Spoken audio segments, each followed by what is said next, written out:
Poste très spécifique. À chaque fois, l'objectif pour moi, pour Franck Raviot, qui est leur entraîneur, et les deux autres gardiens, c'est de mettre le numéro 1 dans les meilleures conditions. Autant il peut avoir une concurrence sur les joueurs de champ.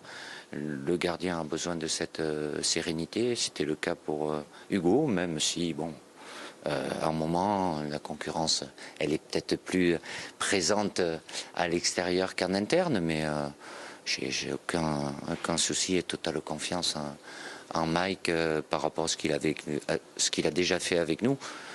Pas sur beaucoup de matchs, mais sur ce qu'il est capable de faire à partir du moment où il a récupéré toutes ses capacités physiques. Maignan sans concurrent direct, est-ce un avantage ou un inconvénient? Pas de duel ce soir. Pas de duel. Non, c'est la prolongation. Voilà. Voilà. Mais surtout, tout le monde a dû dire la même chose. Non Comment? Tout le monde a dit la même chose. Non. Un avantage. Non. Un avantage? Bah oui. Ah bon, on va aller voir Céline Alma. Pour vous, c'est quoi? Ah non, moi je trouvais ça bien qu'il ait un peu de concurrence justement. Alors, pas pour le déstabiliser, J'étais eu. pas forcément pour le déstabiliser, mais pour laisser toujours ce petit souffle dans la nuque qui lui dit surtout te relâche pas parce que sinon je vais te piquer ta place. Et je pense que même pour un gardien qu'il faut mettre, comme le disait Deschamps, dans de bonnes conditions, savoir que quelqu'un derrière peut le pousser et lui prendre sa place. Peut être assez, je pense, intéressant. On a vu ce que ça donne au PSG. Il y a quelques minutes, on parlait de mieux géré qu'au PSG. Il y a quelques minutes, on parlait de Kolo Muani.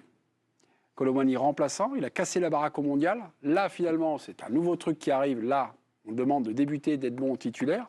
Maignan, qui a été la doublure d'Hugo Lloris, aujourd'hui, changement de statut, c'est l'incontournable ou l'incontestable numéro 1. Ça n'a rien à voir. Ça n'a rien à voir, ça? Ça n'a rien à voir, parce qu'en fait, un gardien, il n'y a pas de coaching. Il n'y a pas de coaching dans le match. C'est-à-dire que Kolo Muani pourrait très bien, effectivement, s'il a des difficultés... Parlez pas de ça, le poids du maillot. Non, mais bien poids sûr. de remplacer Lloris, le poids de remplacer les gens. Déjà, le poids de remplacer Lloris, qui était le recordman de tout à peu près, plus le capitaine, en soi, je trouve que ça lui met déjà une pression, qu'il n'y a pas besoin d'en rajouter une. Moi, je rappelle aussi, puisque vous parlez de Lloris, que... l'après-Euro 2008 a commencé avec Mandanda. Mais Mandanda qui n'avait pas 3 longueurs d'avance sur un dénommé Lloris. Vous vous souvenez des premières sélections de Mandanda? C'est là où en fait il s'effondre. Eh ben ouais.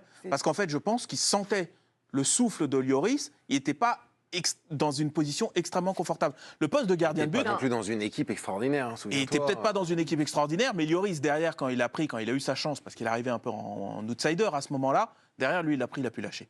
Et moi, je pense qu'à ce moment, pour Maignan, qui a cette pression de succéder à Lloris, parce que ça reste une pression énorme, je pense que c'est très bien qu'il le fasse sans se dire « Waouh, il y a un mec là qui a touche-touche avec moi ». Dave, ton argument sur Mandanda, je ne suis pas tout à fait d'accord, parce que Mandanda, que j'adore, je trouve que c'est un super gardien, vraiment. À chaque fois qu'il a joué en équipe de France, ça a quand même été assez compliqué pour lui.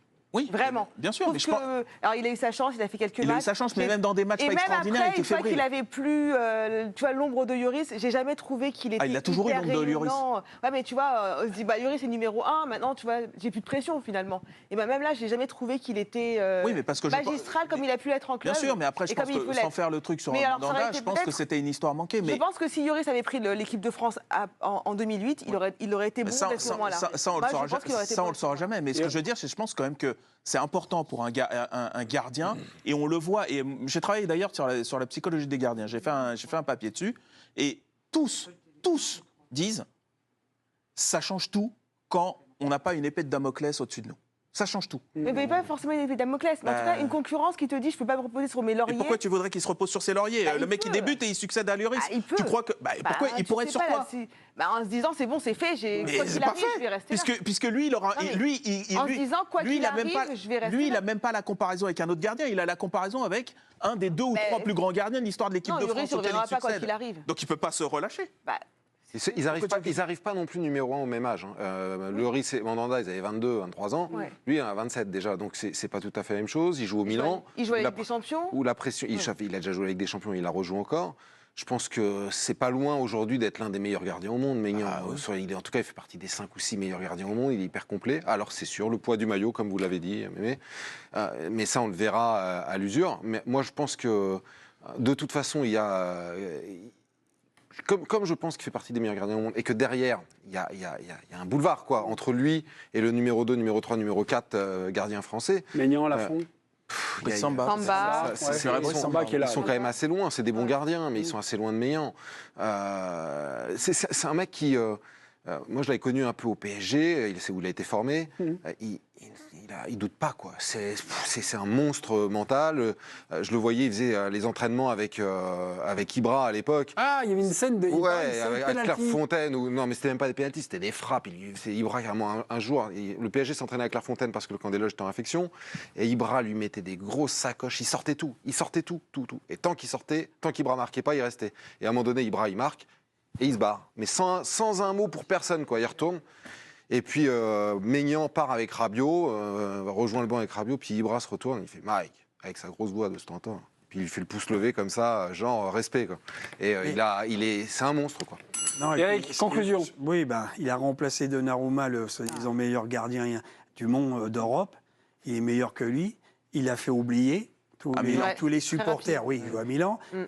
C'est lui qui a qualifié le Milan AC. Il est blessé pendant, je ne sais pas, 4, 5, 6 mois. Il revient comme une balle. C'est un tigre. Son match contre Tottenham, Voilà. énorme. C'est...